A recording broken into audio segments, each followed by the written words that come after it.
Finaritra tombokilasy tongovavy ampifaliana sy ampitiavana ny hotsidiany sampana fampalalam-baovao ny tokantrano amin'ity aliny alarobia 20 septambra 2022 ity manatitra ny arabany manasanao anaraka ny antiprime-baovao hatramin'ny farany.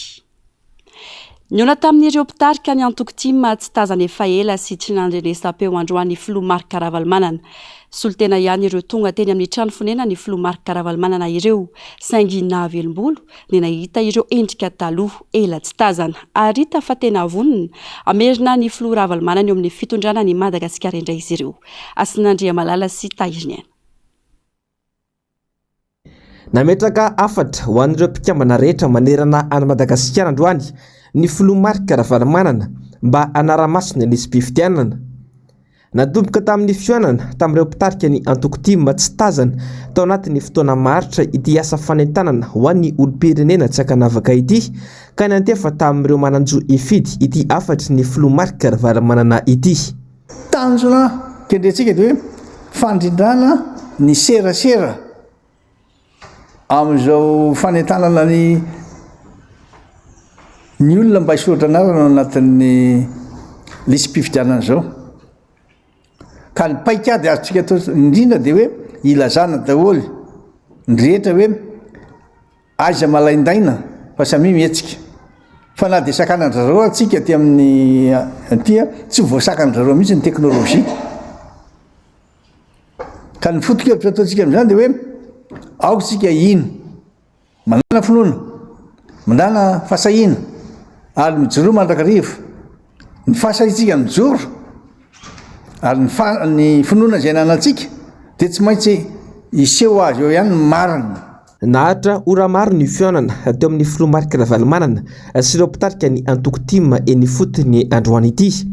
Tanjona amin'izao asa izao dia anavotana any Madagasikara sy ny Malagasy amin'izao fahantrana mangitsokitsoka izao. Taoriana ireny sakantsakana maro isan-karazany sy raha matahora nataon'ny mpitondra fanjakana ireny dia nivoaka tamin'ny fanginany ny filoha Marc Karavalmanana nambarany fa fiantsiana hitondra korontana ireny sakana maro nataon'ny mpitondra ireny kanefa tsy japaka amin'izany fanakorontanana izany ny filoha Marc Karavalmanana sy ny tima ho iatran'ny tenany androany. Horatsika ny fanadihadiana nataon'ny Asinandriamalala sy Tahirniana. Tsy ho azonareo amin'ny fanakorontanana izany aho izay nambaran'ny filoha Marc Karavalmanana androany manana takatsakana sy raha matahora maro isan-karazany ataon'ny mpitondra ireny.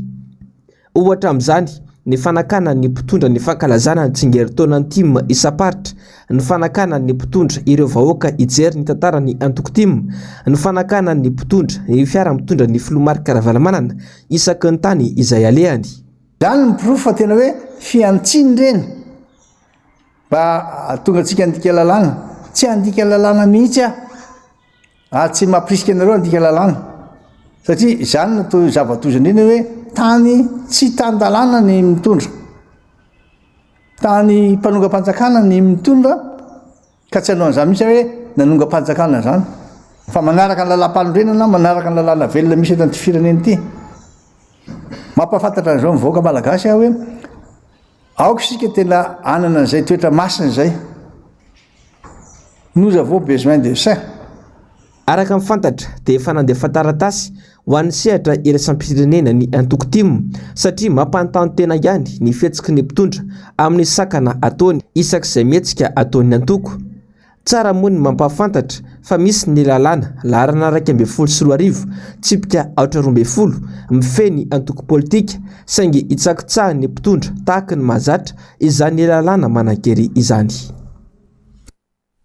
Lafim-baovao hafa hiatrika fivoriana tsy aram-potoana indray ny mpanolotsaina tanàna n'Antananarivo renivohitra ny alakamisy zoma ho avy izao. Hodinian'ireo mpanolotsaina tanàna fantelo indray ny momba ny taxi moto na dia fanolavin'izy ireo hatrany aza ny fampidirana ity fitaterana kodiaran-droa ity. Fanadihadiana.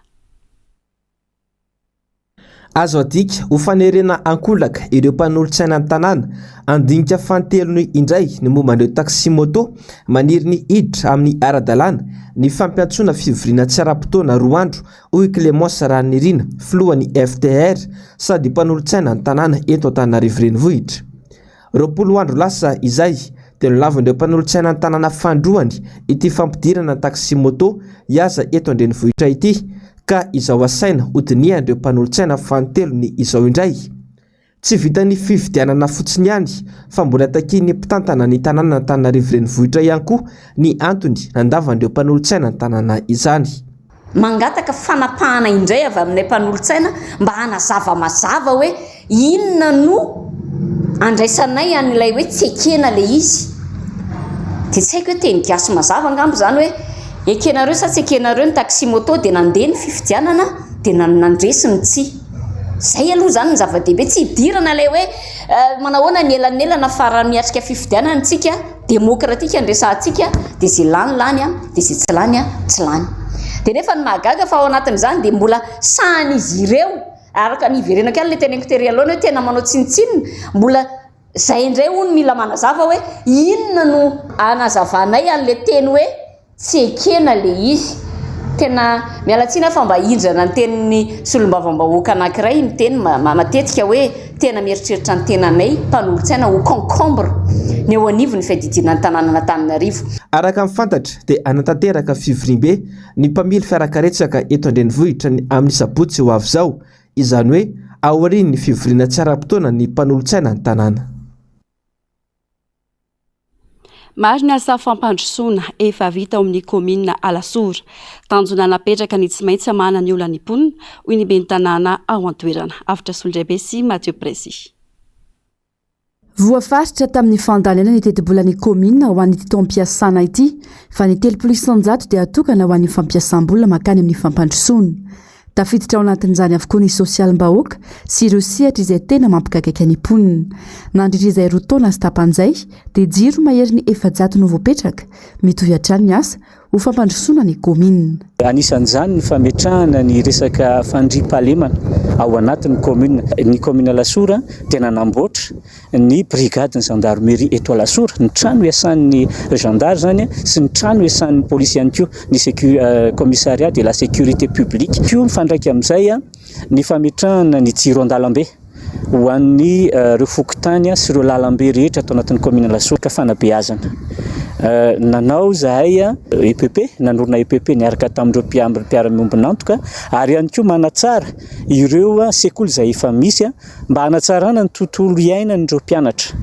Zava-dehibe ny resaka fanabeazana ary mametanana an'ireo sekoly rehetra atao anatin'ny komina Alasora zahay. Zany rehetrarehetra zany dia tafiditra ao anatin'ny investissement ataon'ny komina Alasora, ankoatry ny hoe fanamboaran-dalana majinijinika, ny fanaovana ny tatatra satria efa ho tonga ny fahavaratra maro be ny asa sahan'ny komina. Tsy mikely soroka mitady vahaolana amin'ny fampandrosoana isy ny asa mivaingana sy ho fanampinan'ny mponina ny komina Alasora raha ny fanazavana hatrany. Ny any fotony mampinga voalohany sy tokony ho fitaratra amin'ny fampandrosoana. Fanamoaka fanambarana androany ny syndicat ny administratera civil na ny sinad. Voalaza nandritra izany fa maro loatra ny fitsabahana andraikitra sy ny tsindry ataon'ireo olom-boafidy sy olom-botendry ka mahatonga ny raram-panjakana tsy mandeha amin'ny laoniny.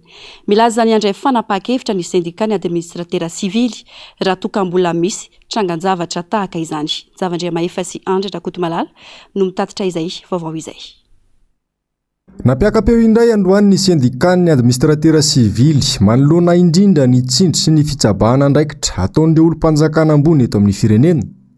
Voatsipika manokana tamin'izany ireo olom-boafidy sy olom-botendry manome baiko sy manao izay tiany atao amin'ny fanesorana sy ny fametrahana ary ny famindrana ireo mpiasam-panjakana eny fotony eny. Dia apetao amin'ny tokony ho izy ny administratera civil ary ireo mpiasam-panjakana rehetra satria tatoato dia tsy maintsy angatahana fankatoavana avy amin'ny olom-boafidy toy ny député sy ny sénateur ny fametrahana mpiasam-panjakana amin'ny toerany. Izao milalam-panorenana mahakasika an'ireo olom-boafidy ireo no miteneny zany. Fa ny fantatray dia misy ny régime d'affectation izay décret ny mametraka azy io. Dia misy koa ny statut général des fonctionnaires article 66 ny mametraka an'izany affectation sy mutation zany. Fa maninona no avela ho mpanao politika no misahana an'izany andraikitra zany. Ary anisan'izany nampijoronay tamin'ny famindran-toerana miandrika sazy ny lehibe ny district'ny Kongo.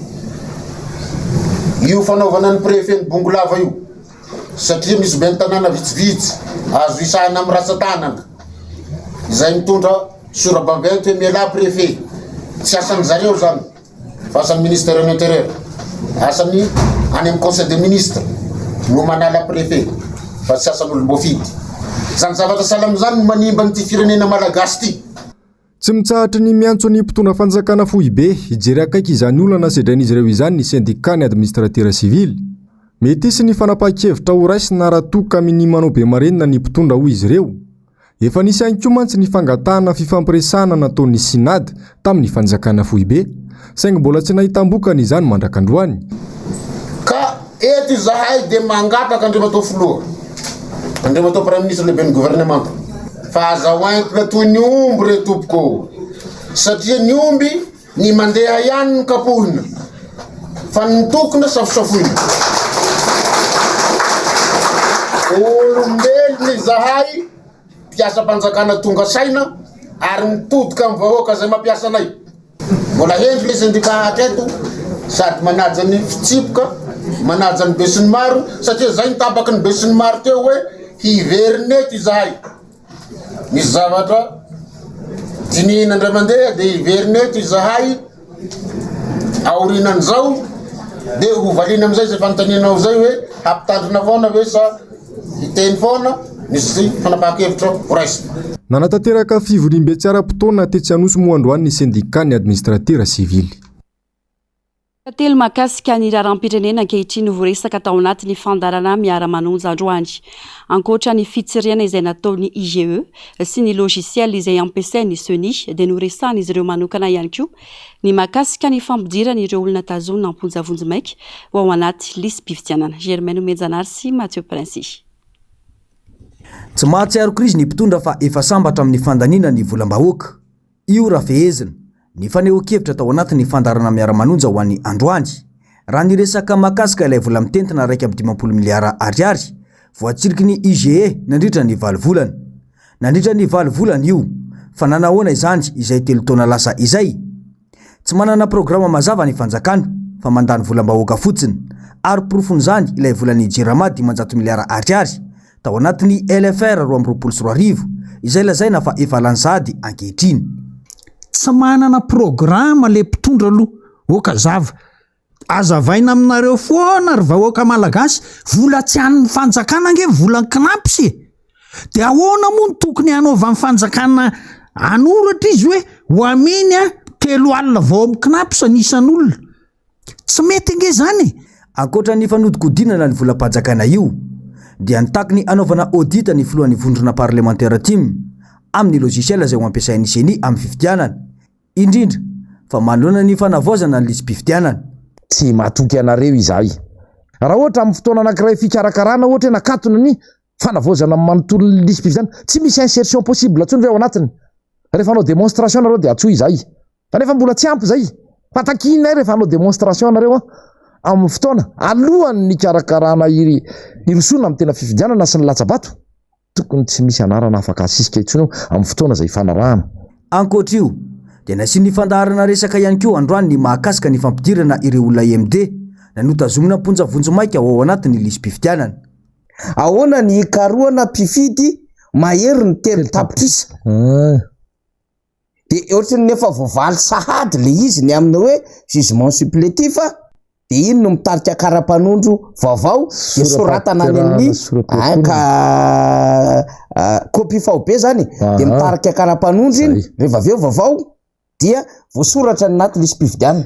Fa mety mbola tsy ampy iny na mety hanahirana iny dia mandeha le tery samihafa. No mafisy ny fandarana miara-manonja atrandy fa tokony hosarotiny amin'ny fanapotena izao firenena izao ny vahoaka malagasy. Ny taranaka faramandimby mantsy no tena izaka sy baby ny vokatry ny adalana sy ny tsirambina ato any mpitondra ankehitriny. Fa nitondra ny fanehoan-keviny mikasika ilay tatitra navoaka ny inspection générale de l'État momba ny fanarahamaso ny volam-panjakana androany. Ny mpahay toe-karena no sady mpandinika raharam-pirenena Serge Zafimaova nambara ny fambola mihoatra lavitra ny tatitra nivoaka io ny fanodikodinam-bolam-panjakana misy eto Madagasikara. Nanao ny fanadihadiana Zavandriamaefy eo amin'ny sary sy rindran-tsary ny Andry Rakotomalala. Nahatratra 1.5 miliara ariary mahery ny volam-panjakana voahodikodina teto Madagasikara nanomboka ny volana Janoary 2024 ka hatramin'ny volana Aogositra 2024 lasa teo. Tatitra navoaka ny sampana mpanara-maso ny volam-panjakana na ny Inspection Générale de l'État. Fitsirihana natao ateny anivon'ny ministera, ny commune ary ny sampanaram-panjakana maro samihafa. Mihoatra lavitra noho tatitra ny voaka io anefa ny fanodikodonam-bola misy eto Madagasikara. Raha ny teti-bolam-panjakana tamin'ity taona 2024 ity fotsiny no resaina, hoy ny mpahay toe-karena no sady mpandinika raharaham-pirenena Serge Zafimahova. Raha raisitsika zany teti-bolam-panjakana 2024 eo mihoatra ny 19 milliards d'ariary eo ny équilibre budgétaire. Amin'io potentiellement ny détournement possible amin'io eo amin'ny 3500 milliards mahery 4000 milliards. Raha raisitsika fotsiny zany zao ny carburant panjakana. Loi de finance 2022 450 milliards d'ariary ny carburant panjakana. Zany hoe eo amin'ny 110 millions de dollars anoany carburant panjakana fotsiny zany zay. Raha zay fotsiny jerevana de fa hitanareo zany fa tsy dikany io mialatsina io 20 lafitrisy io na 52 milliards d'ariary io ny tena marina zany mety hoe ohatra hoe manaitra ny olona le izy satria hoe mody avoaka le milliards zany manaitra ny olona fa raha amby vola hoe voahodikodina ohatra fotsiny zao misy hoe subvention au secteur privé io le atsony zareo 65 ao nefa manodikodina vola bery zareo ao ka le izy mody asety afahana makary ohatra io mitovy am'le volamena resahana zany ny volamena enina amin'ny telopolo kilao hoe telo amin'ny fitopolo kilao hoe etsetsetsetsetra fa amina taonina ny volamena mivoaka le olana zany eto taitra zany tsika am'le zavatra kely de le izy arakaraky mangezan'le izy koa midépasser ny sain'ny olona efa tsy miditra anatin'ny disque dur atsony zany satria ngeza loatra le salanisa.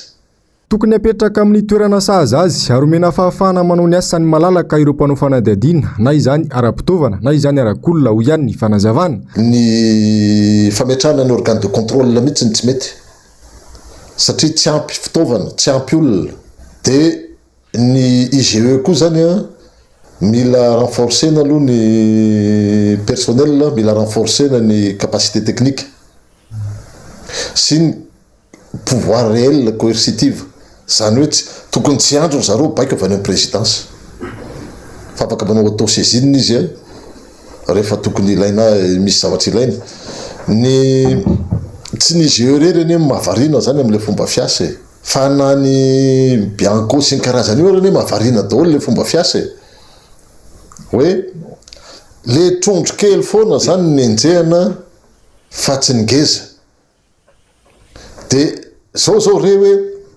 tafavoaka ny karana tafiditra tamin'ny resaka volamena zao koa re hoe le directeur général farany tao amin'ny ministère mine tafavoaka tamin'le reaffairena volamena fa ny directeur généraux hafa zay tsisy idiran'le izy mbola taraiky any ampigadrany zany ve normal daholo ve zany hoe tena pratique mafieuse zany nita zany am'izao fotoana mialatsiny amin'ny tena zay.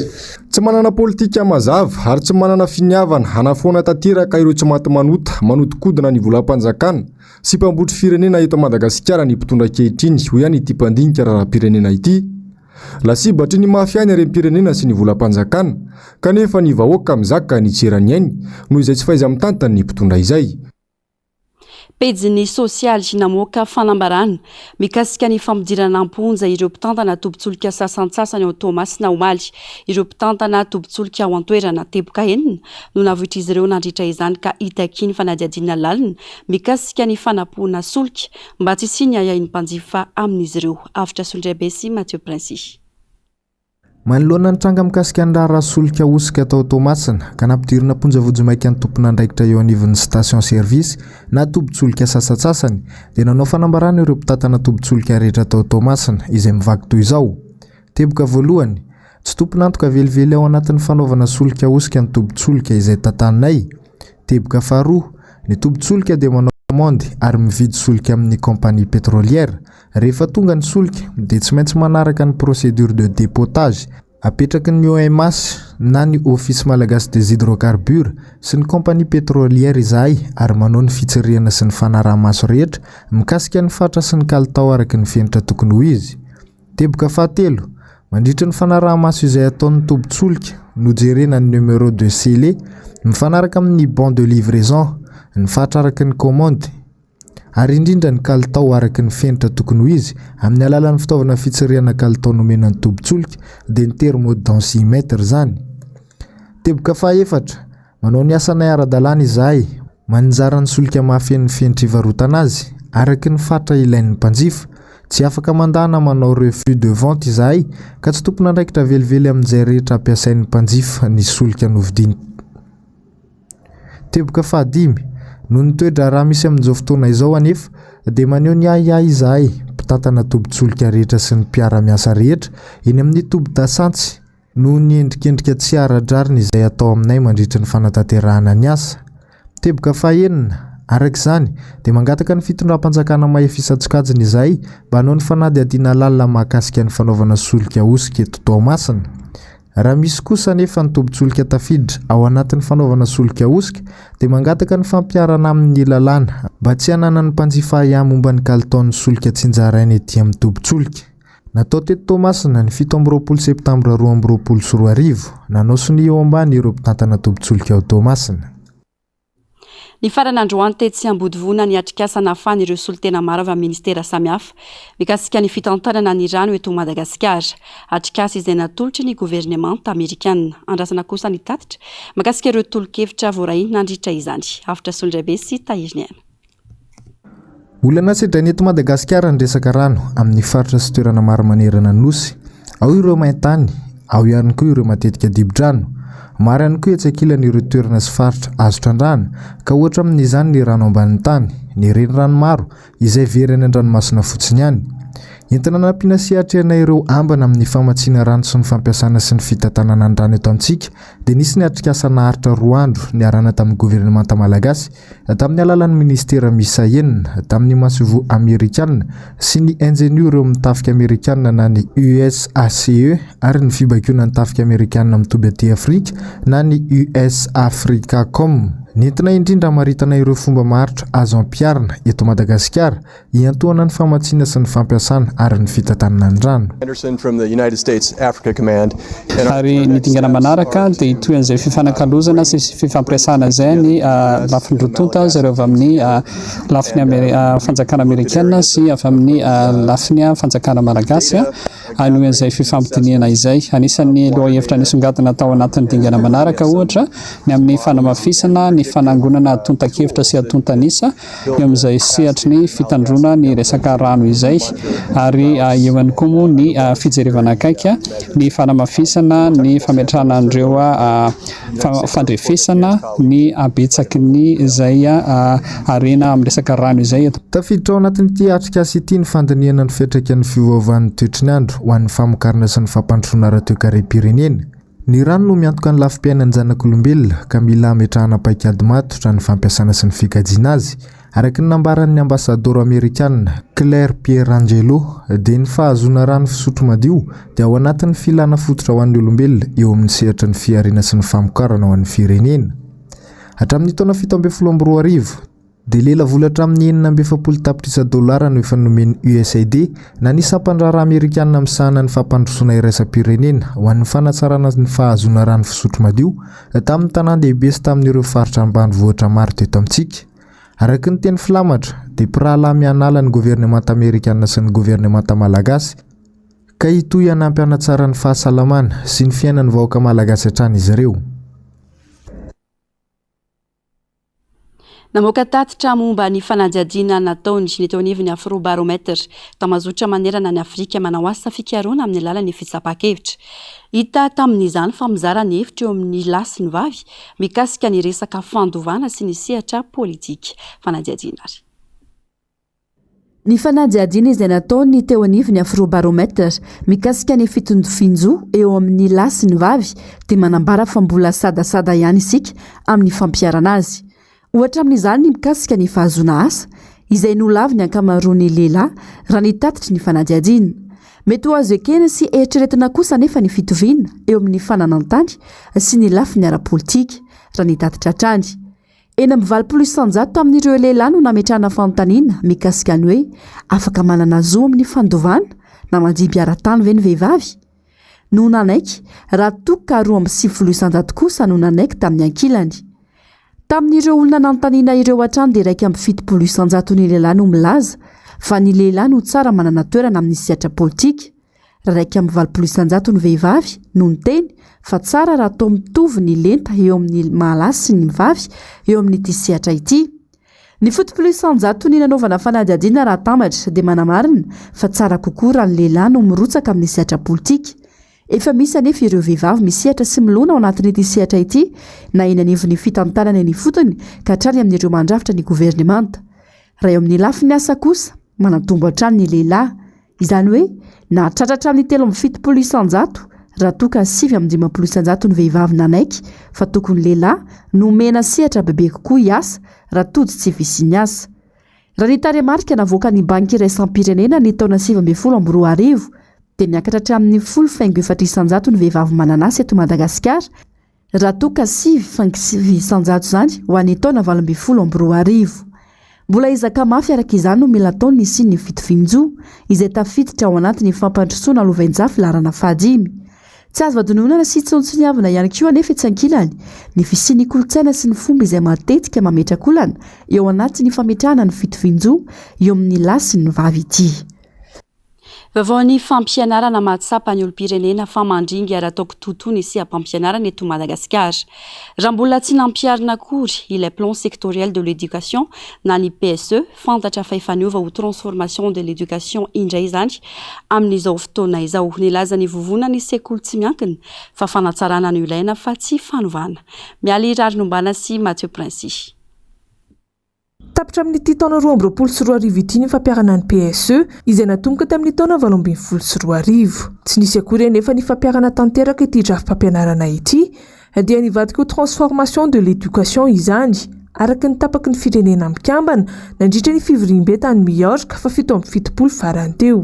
Nilazany teo anivo ny vovona ny sekoly tsy miankina fa tsy ny fanovana ny drafi-pampianarana no zava-dehibe sy lahara-pahamehana ahafahany fanatsarana sy ny fanavaozana ny drafitra izay efa misy. Firenena mikambana zany dia nametraka indray lay transformation de l'éducation. Dia izay moa zany tao amin'ny école privée dia nanao hoe petatoko no ataonareo satria ao anatin'ny 2 andro vetsika vita tahirin-kevitra ho atao amin'izany zavatra zany. Dia izay efa nanao antsoavo hoe ninninona ireo zavatra tapaka avy any Nations Unies dia mila mifampiresaka satria zay rehetrarehetra mipetraka any transformation mety amin'ny olona any izy fa mety tsy eto amintsika.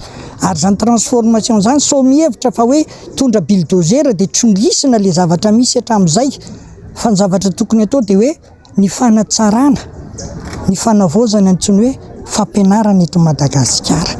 Hatramin'izao tsika dia nanao ny fanovana ny rafi-pampianarana izay tsy tafavoaka mihitsy ilay 7 taona intelo taona fa mbola tsy tafavoaka tsika hatramin'izao. Naneho ny heviny mikasika ny antontanisa navoaka ny UNICEF ihany koa izay milaza fa ny 13% ny ankizy mianatra ihany no mahay mamaky teny ny teo anivon'ny vovona ny sekoly tsy miankina. Laharana fa 10% amin'ny firenena 10% isika eo amin'izay lafiny izay. Na intsy izy raha nilaza fa tsy nahomby ny resaka fanabeazana teto Madagasikara raha io lafiny zavatra io fotsiny no jerena. Marina ny UNICEF 10% amin'ny firenena 10% tsika. Tsy nahomby ilay resaka fanabeazana teto amintsika. Fampianarana ny hazakazana teto amintsika fa tsy fanabeazana. Nefa le izy ministère de l'éducation nationale mais non pas ministère de l'enseignement. Mibahana be ny alphabétisation. Iza ny ministre nanao alphabétisation tao. Ny CC sy ny trangana fanoloanana teto Madagasikara zaza tsy ampitaona avokoa no niaran'izany.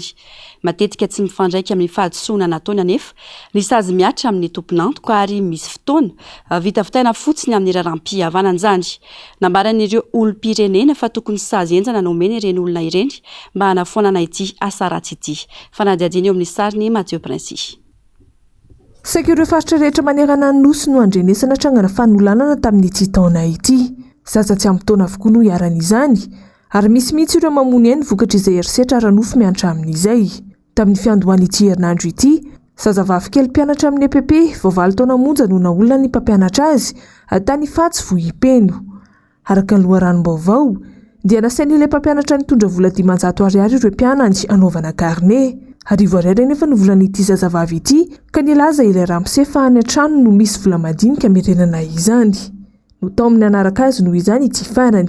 Naviliny lalakafa nefa ilay zaza rehefa teny an-dalana ka izao nanapara ny filandratsiny izao. Simba tanteraka vokatra ny zavananjo azy io mpianatra io. Nitory avy hatrany ny fianakaviana. Akahomby iray sy vola iray etsy no natolotra ity mpampianatra ity ho azy ireo. Hosetriny izay fanolanana izay. Izay nambarany olom-pirenena tafaresaka taminay fa tsy mety satria manamevana ny atsoana ilay nahavandoza. Fanagadrana mandra-pahafaty no sahaza ireny olona ireny ho hiatrany ny fanehoan-kevitra. Tsy mifanentana amin'ny zavatra vitan'ny olona le sazo miatra aminazy. Zany hoe le lalàna eto amintsika zany tsy tena miantra fa mitovy amin'ny mamono olona zany le manolana dia tokony ampiarina mifankandrify an'izay zany izy raha ny tena marina. Hoe omby ray sy vola ray etsy zany hoe kotony tsy sazy zany. Fihavanana zava-dehibe amin'ny malagasy fa zany zavatra hoe fahalalana zany zao fa tsy mifanaraka amin'ilay soatoavina malagasy hoe fihavanana tsony zany fa tokony ny lalàna zany no fian'izay zavatra trangan-javatra izay. Sazy enjana hoe migadraina mandra-pahafaty rehefa tratra amin'io tokony ampiasaina mihitsy ny raharaham-pihavanana fa ny sazy ihany ny tena sazy enjana ihany zany tokony atao an'ireny satria le olona olana zany dia misy fiantraikany amin'ny fiainan'ilay olona. Mety iny tsy miteraka tsony dia simba zany ny fiainan'ilay zaza. Amin'izay koa mety mahafay an'ilay olona angambany raha rehefa migadra mandra-pahafatiny ihany izy. Raha resaka vola ny olona manam-bola dia amantoa vola fotsiny izy dia afaka. Fandrana zaza tsy ampitaony zany tena tokony sazy enjana faran'izay enjana. Tena gadra mandra-pahafaty angambany tokony an'ireny fa raha peine de mort zany indray ohatra ny sarotra be. Misy amin'ireo olona tao amin'ny fokontany nisy ho nitrangana fanolanana tany Fatsy Vohipeno io no tsy nanaiky ny raharaham-pihavanana sy ny sazy nidina afa mitaky ny ampiarana sazy mafimafy amin'ny ity mpampianatra nahavandoza ity. Ankoatra ity tranga ity dia ina ho efa nanolana zazavavy hafa tao amin'ny EPP nampianarana io ihany koa ity ramose ity. Araka ny lalana velona dia eloko be vava misy azy anterivozina 520 taona ny fanolanana zaza 520 taona no midina. Sy ny fanolanana vehivavy hita nefa fantatra ny mpanao eloka fa mitondra vohoka. Eloka tsotra misy azy an-tranomaizina 5 hatramin'ny 10 taona kosa ny fanolanana koatra izay. Ny vikasanan'olana dia saziany lalàna mitovy amin'ny fanolanana ihany. Nitrangana firetana telo tao amin'ny faritra rovana Bay de Baly ao Soalala nanomboka ny alahady teo niara-nisa lany fokon'olona sy ny mpitandro filamenana any avy amin'ny fitalevam-paritry ny tontolo iainana namono ny afo. Velarantany maro ho tontony afo izay mbola tsy voafaritra mazava ny faritra may. Miara-misa lahatra amin'ny androany ireo mpilatsaka ny sitrapo sy ny mpitandro filamenana ary ny fokon'olona mamono sy mametraka ny aro afo manodidina ity faritra arovana ity. Fa eo amin'ny vaovao avy any ivelany dia nahitana tsy mikaretina vaovao tao ny coronavirus indray tao Russia tamin'ity herinandro ity. Manampahaizana Amerikana no nahita azy ary atahorana ny fifindrany raha ny fanazavana. Afitra Soldrabe sy Mathieu Princy. Tsy mitsatra ny fikarohana ataon'ireo manampahaizana mikasika ny fivoaran'ny aretina COVID-19 ny 20 septambra lasa teo dia nisy ny fanambarana mikasika ny fahitana tsy mikaretina vaovao avy amin'ny ramanavy indray. Costa 2 no anarana nomena azy izay hita tao Russia tao amin'ny valanjavaboary nasionaly tao Sochi. Izy ity dia mitovy sikajy amin'ny SARS-CoV-2 raha ny fikarohana nataon'ny Université mpanjakana tao Amerika. Atahorana ny fifindrany amin'ny olombelona noho izy ity mety tsy voatohitry ny vaksiny Covid efa misy ary tsy miseho amin'ny endriny misy fahasarotana izy raha ny fanazavana fa tonga dia mety mitarika amin'ny fahafatesana avy hatrany. Atahorana araka izany mety ho fiparitahana anaty fotoana fohy mety ho hatrany ny fikarohana ataon'ireo manampahaizana mikasika ity endrika coronavirus vaovao ity raha toa ka tsy mbola nahitana fifindrany amin'ny olombelona hatreto fa ireo ramanavy ao Russia efa mirihary ka manambana ny mety ho fifindrany aingana raha misy ny fifandraisana amin'ny olombelona. Fandarana ahoana mariny Global News Sahilasao izay no arahinao misesy aoriana izao fampalalam-baovao izao. Sonic le Hérisson 2 izay ndray kosa no ronan-tsary batolotry ny fahita lavitra ny MBS-anao amin'ity alina ity. Niterako mametraka ny veloma mandrapita fa manaraka indray. Tombo klasy tomboko vavy.